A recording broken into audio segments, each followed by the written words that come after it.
बिस्मिल्लाहिर्रहमानिर्रहीम अस्सलाम वालेकुम।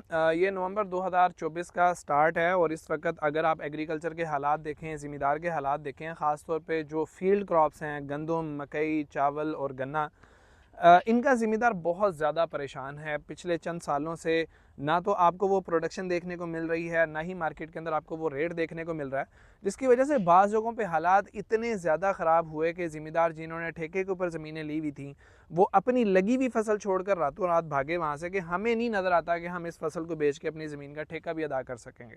तो जितना खर्चा कर चुके हैं, जितने कर्ज़ों में आ चुके हैं, उतना काफ़ी है। अब बाकी जान छुड़ाई जाए और किसी और कारोबार की तरफ जाया जाए। तो ऐसे फार्मर्स को मैं ये मशवरा देना चाहूँगा कि देखें, इतना मायूस होने की ज़रूरत नहीं है। एग्रीकल्चर के अंदर सब्ज़ियात की फ़ील्ड वो है कि जिसके अंदर आप ना सिर्फ बहुत अच्छी इनकम कमाते हैं, बल्कि सब्ज़ियात का फार्मर ही वो फार्मर होता है जो अपनी ज़मीनों से पैसे कमा के आगे ज़मीनें ख़रीदता है। वरना आपको भी पता है कि ज़मीनों से पैसे कमा के ज़मीनें ख़रीदना बहुत मुश्किल हो जाता है। अब सब्ज़ियात के अंदर भी कौन सा काम ऐसा है कि जिसके अंदर आपको प्रॉफिट बहुत ज़्यादा देखने को मिलेगा? तो अभी आप जो मेरे पीछे काम होता हुआ देख रहे हैं, ये टनल्स की इंस्टॉलेशन चल रही है। तो सब्ज़ियात इसके अंदर कौन-कौन सी लग सकती हैं, कौन से मौसम हैं, क्या चीज़ें हैं, वो सारी की सारी अगली आने वाली चंद वीडियोज़ के अंदर मैं आपके साथ शेयर करूँगा। लेकिन इस वक़्त हम डिस्कस कर लेते हैं कि अगर आप ये फ़ैसला कर चुके हैं कि मुझे सब्ज़ियात की तरफ जाना है और आपकी जेब इजाज़त देती है कि आप टनल फार्मिंग के बारे में सोचें, जो सब्ज़ियात की फ़ील्ड के अंदर सबसे ज़्यादा प्रॉफ़िट वाली चीज़ है, तो आपको कितना बजट चाहिए होगा 2024 के हिसाब से? आने वाले सालों के अंदर अगर आप लोग ये वीडियो देखते हैं तो थोड़ा-सा इंक्रीज़ हो सकता है। तो इस वीडियो के अंदर इंशाल्लाह सबसे पहले हम ये डिस्कस करेंगे कि किस किस्म की ज़मीनों के अंदर इसको लगाया जा सकता है और कितना बजट, कितनी कॉस्ट आपकी आ जाती है इंस्टॉलेशन से लेके स्ट्रक्चर और उसके बाद सीड और अगली चीज़ों के हवाले से। तो इस वीडियो को एंड तक देखिएगा। इसके अंदर इंशाल्लाह हम सारी कैलकुलेशंस आपके सामने रखेंगे ताकि आपको फैसला करने के अंदर आसानी हो। अस्सलाम वालेकुम दोस्तों, इट्स मी मज़हर अली। आप मेरे साथ हैं फार्म चैनल पे, मेरे साथ रहिएगा। तो आप लोगों की आसानी के लिए हम टनल फार्मिंग के लिए जो ज़मीनें हैं उसको 3 दर्जों के अंदर तकसीम कर लेते हैं। पहला दर्जा वो है कि जिसके अंदर टनल फार्मिंग कमाल की होती है, उसके लिए सबसे अच्छी ज़मीनें आपकी होती हैं जिनको मैरा ज़मीन बोला जाता है, जो ना तो बहुत ज़्यादा रेतली होती हैं, ना ही बहुत ज़्यादा चिकनी होती हैं। दरमियानी ज़मीन जो उनसे ख़ास तौर पे हमारी दरियाई बेल्ट्स जितनी भी हैं वहाँ पे बहुत ही अच्छी मैरा ज़मीनें पाई जाती हैं। इनके अंदर अगर आप टनल फार्मिंग करेंगे, थोड़ा डालेंगे, ज़्यादा कमाएंगे। अगली आ जाती है जो नॉर्मली हमारी जितनी भी ज़मीनें समझी जा सकती हैं कि जिनके अंदर बाकी सारी फसलें हो रही हैं, जिसके अंदर गंदम भी हो रही है, चावल भी हो रहा है, उसकी बेसिकली आपने देखना है कि वो ज़्यादा पानी खड़ा ना करती हो। आपने पानी लगाया, 12 घंटे के अंदर अगर आपकी ज़मीन पानी को जज़ब कर रही है तो आपकी ज़मीन टनल फार्मिंग के लिए काबिल है। ऐसा नहीं है कि वो दरियाई ज़मीनों के लेवल की होगी, लेकिन यहाँ पे भी टनल फार्मिंग की जा सकती है। इसके बाद फिर वो ज़मीनें आती हैं कि जिनके अंदर टनल फार्मिंग हरगिज़ नहीं करनी चाहिए, क्योंकि आपकी एक बहुत बड़ी इन्वेस्टमेंट इन्वॉल्व होती है। वो ज़मीनें जिनके अंदर कलर के प्रॉब्लम है, कलर जिसके अंदर सफ़ेद कलर भी आ जाता है, जिसके अंदर काला कलर भी आ जाता है, ख़ास तौर पे ये वो ज़मीनें होती हैं कि जहाँ पे ज़मीनी पानी नमकीन हो, ट्यूबवेलों का पानी ज़्यादा लग रहा हो, और या फिर वो सेम ज़्यादा इलाकों के करीब हों, सॉल्ट रेंज के अंदर हों, ऐसी ज़मीनें हरगिज़ टनल फार्मिंग के काबिल नहीं होती हैं। आप उसके अंदर जो मर्ज़ी कर लें। ऐसे ज़मींदारों को मैं मशवरा देता हूँ कि आप अपनी ज़मीनों को ठेके पे दें और ऐसे जगह पे जाके ज़मीन ठेके के ऊपर ले लें जहाँ पे टनल फार्मिंग की जा सकती है। तो ये तो ज़मीनों के हवाले से 3 कैटेगरीज़ हो गई। अब उसके बाद अगली चीज़ आ जाती है इसके स्ट्रक्चर के हवाले से कि आप लोगों को कितना पैसा चाहिए 1 एकड़ की टनल लगाने के लिए। तो टनल के अंदर सबसे पहली चीज़ आ जाती है टनल का स्ट्रक्चर। आपको ये बात समझनी चाहिए कि जब भी मैं किसी बंदे को कहता हूँ कि जी आपका 10-15 लाख रुपया फ़ी एकड़ टनल का खर्चा हो जाएगा, तो वो एकदम परेशान हो जाते हैं। ऐसा नहीं है कि जब भी आपने टनल लगानी है आपका 10-15 लाख लगेगा। 10-15 लाख आपका एक ऐसे स्ट्रक्चर के ऊपर लग रहा है जिसकी लाइफ 20 से 25 साल है। अभी जो मेरे पीछे टनल का स्ट्रक्चर लगता हुआ आपको नज़र आ रहा है, इसको कम से कम 6 से 7 साल गुजर चुके हैं और इसको कोई परवाह नहीं है। तो पहला सीज़न जब आपने लगाना है तो उस वक़्त ये कॉस्ट होती है। उसके बाद अगली दफ़ा आपकी कॉस्ट बिल्कुल ही कम रह जाती है। जैसे आम ज़मीन के अंदर आपको बीज लगाना है, आपको टनल के अंदर बीज के पैसे चाहिए। अब बाकी एक एक्स्ट्रा चीज़ आपको करनी होती है कि पॉलीथीन ऊपर डालना है या आपने क्रॉप नेट डालना है। तो सबसे पहली चीज़ जो स्ट्रक्चर के अंदर आती है वो पाइप होता है। अब पाइप के अंदर लोग आधी का पाइप भी इस्तेमाल करते हैं, पौनी का पाइप भी इस्तेमाल करते हैं। मैं ज़ाती तौर पे पौनी का पाइप इस्तेमाल करता हूँ, क्योंकि फिर उसमें आपको बेफिक्री होती है कि कोई भी फसल लगाएं, क्योंकि टनल फार्मिंग के अंदर टमाटर का वज़न सबसे ज़्यादा होता है। तो फिर अगर आपने हल्का पाइप ले लिया, आप टमाटर नहीं लगा पाएंगे, आप करेला नहीं लगा पाएंगे। इसके अंदर बाज़ लोग स्मार्ट मूव खेलते हैं। वो लोग क्या करते हैं कि आधी का और पौनी का पाइप मिक्स कर लेते हैं, क्योंकि आधी का पाइप सस्ता होता है। उस मिक्सिंग से भी उनके काफ़ी सारे प्रॉब्लम्स हल हो जाते हैं। तो मेरा मशवरा है कि अगर आपकी जेब इजाज़त देती है तो आप सारे का सारा पोनी का पाइप इस्तेमाल करें, और अगर आपकी जेब इजाज़त नहीं देती तो आधा पाइप पोनी का इस्तेमाल कर लें, आधा पाइप आधी इंची का इस्तेमाल कर लें। और अगर ये भी आप नहीं कर सकते तो फिर उसमें बाज़ लोग मिक्सिंग करते हैं कि आधा बांस इस्तेमाल करते हैं और आधा पाइप इस्तेमाल करते हैं। ये कोई बहुत अच्छी प्रैक्टिस नहीं है, लेकिन शुरू में अगर आप स्टार्ट लेना चाहते हैं और पैसों का बहुत ही ज़्यादा प्रॉब्लम है तो इससे आप स्टार्ट कर सकते हैं। तो अगर हम डिस्कशन कर लें पोनी के पाइप के बारे में, तो इसके अंदर बहुत सारी कंपनीज़ काम कर रही हैं। आबशार वाले काम कर रहे हैं, IIL वाले काम कर रहे हैं। मैं ज़ाती तौर पे IIL को बहुत पसंद करता हूँ। उसकी रीज़न ये है कि इसके जो गैल्वनाइज्ड जो जिस्ती पाइप होते हैं उनको जंग नहीं लगता। बाकी कंपनीज़ के पाइप्स को जंग बहुत ज़्यादा लग जाता है। इसके पाइप अगर हल्के भी हैं तब भी उनको जंग नहीं लगता, जिसकी वजह से इनकी स्ट्रेंथ, इनकी उम्र बढ़ जाती है। पोनी का पाइप जो सा है उसमें IIL की बात करें तो 4 से 6 कैटेगरीज़ हैं। सबसे कम कैटेगरी का जो EEL का पाइप है वो 2600, 2800, और फिर इस तरह ये कैटेगरीज ऊपर जाती जाती हैं तो 4000 रुपये तक का पाइप है। हम लोग जो ज़ाती तौर पे अपने फार्म के ऊपर यूज़ करते हैं वो दरमियानी कैटेगरी का EL का या L का पाइप यूज़ करते हैं। थोड़ा सा महंगा होता है, लेकिन उसके बाद आप बेपरवाह होकर हर किस्म की क्रॉप जो सी है वो उसके अंदर लगा सकते हैं। अब आ जाती है अगली चीज़ कि आपने अगर पाइप ले लिया है तो पाइप को ज़मीन के ऊपर डायरेक्ट आप खड़ा कर ही नहीं सकते। अगली चीज़ जो आपको ज़मीन के ऊपर खड़ा करने के लिए चाहिए होती है वो ये मेरे पीछे लगा हुआ सरिया है। इसके अंदर हमने 6 सूतर का सरिया इस्तेमाल किया, लेकिन आप लोग अगर 5 सूतर का सरिया पौनी इंची के अंदर, 4 सूतर का सरिया आधी इंची के अंदर इस्तेमाल करेंगे तो वो ज़्यादा बेहतर होगा। 6 सूतर का इस्तेमाल करना इसलिए गलत होता है कि 6 सूतर की मोटाई बिल्कुल एग्जैक्टली वही होती है जो पौनी इंची के पाइप की अंदर खाली जगह होती है।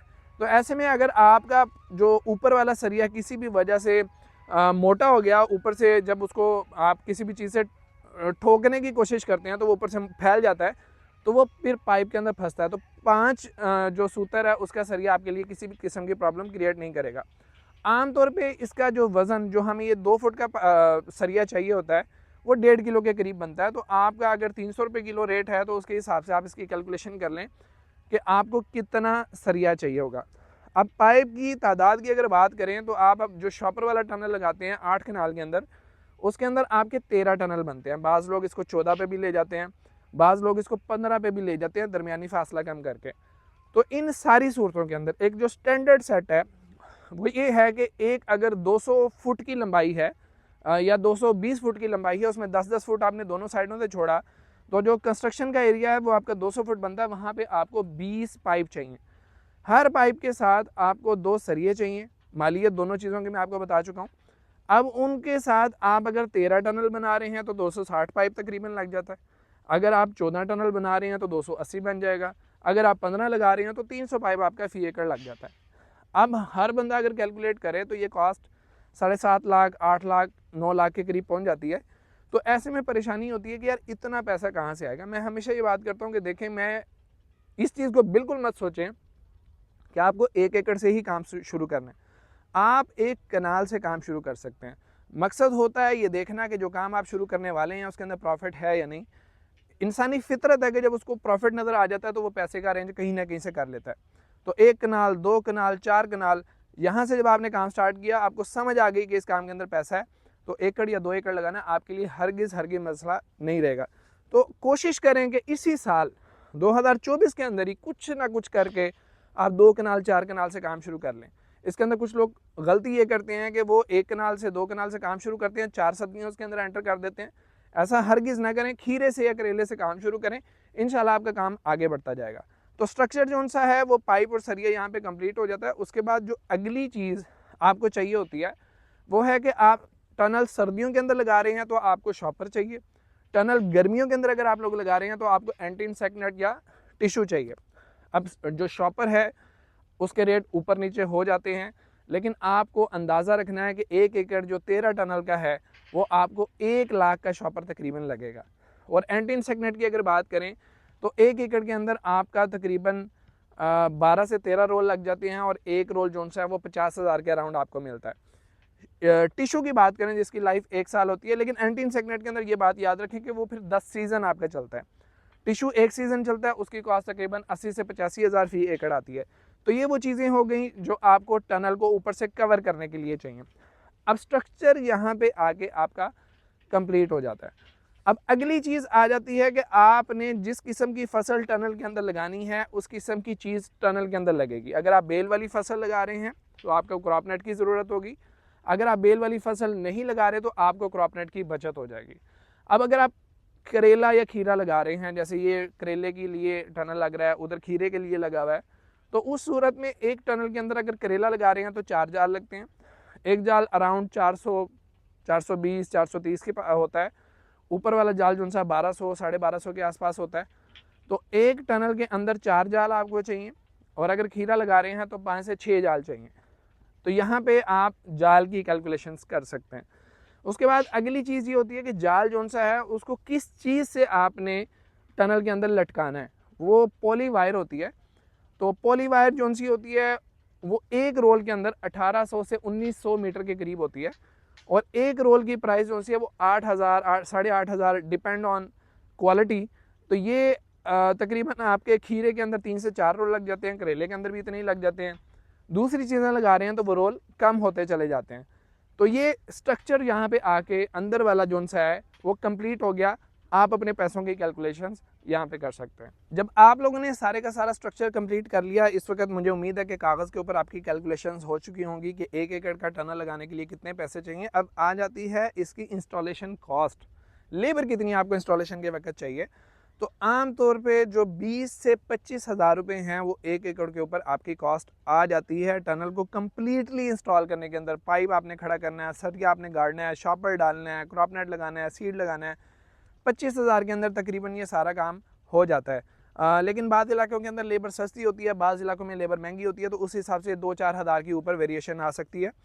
ज़मीन की तैयारी की अगर हम बात करें तो मैं हमेशा कहता हूँ कि इतना ख़र्चा करने के बाद अगर हम ज़मीन की तैयारी के ऊपर कॉम्प्रोमाइज़ कर लेंगे तो आपके उस खर्चे का कोई भी फ़ायदा आपको नहीं होगा। तो ज़मीन की तैयारी के ऊपर हल ज़्यादा से ज़्यादा चलाएं, आपकी ज़मीन को गहरा तैयार कराएं। चीज़ल चला सकते हैं, वो सारों से अच्छी बात है, ताकि हार्ड पैन नीचे से टूटे। अब ये जो एकड़ जहाँ पे खड़े होकर मैं वीडियो बना रहा हूँ, एक दफ़ा हम इसको तैयार कर चुके थे कि बेड्स निकाल दिए जाएँ, लेकिन जब बेड निकाले तो मुझे उसके अंदर हल्का सा शक हुआ। मैंने वो सारा काम बंद कराया, बेड्स को दोबारा से रिमूव कराया, दोबारा ज़मीन को तैयार कराया, क्योंकि उसके ऊपर लगने वाली फसल की जो लाइफ है वो 8 से 9 महीने है। तो ऐसे में अगर मैं ज़मीन की तैयारी पे कॉम्प्रोमाइज़ कर दूंगा, मेरे सीड और खादों का जो नुकसान होगा वो उससे भी ज़्यादा बड़ा है। तो ज़मीन की तैयारी के ऊपर हरगिज़ कॉम्प्रोमाइज़ ना करें। अगर आपका 15,000 लगना है, आप 30,000 ज़मीन की तैयारी के ऊपर लगाएं। उससे इंशाल्लाह आपकी फसल आने वाले टाइम के अंदर प्रोडक्शन के अंदर इस सारे नुकसान को कवर कर देगी। तो यहाँ पे हमने स्ट्रक्चर की बात कर ली, यहाँ पे हमने इंस्टॉलेशन कॉस्ट की बात कर ली, यहाँ पे हमने ज़मीन की तैयारी की बात कर ली, ज़मीन होनी किस तरह की चाहिए इसके हवाले से भी हम बात कर चुके हैं। आने वाली वीडियोस के अंदर एक एक करके हम सारी उन प्रोडक्ट्स के बारे में बात करेंगे जिनके अंदर टनल में आप ज़्यादा से ज़्यादा पैसे कमा सकें। उम्मीद है वीडियो आपको पसंद आई होगी। अगर पसंद आई है लाइक और शेयर ज़रूर कीजिएगा। मज़हर अली को इजाज़त दीजिए। अल्लाह हाफ़िज़।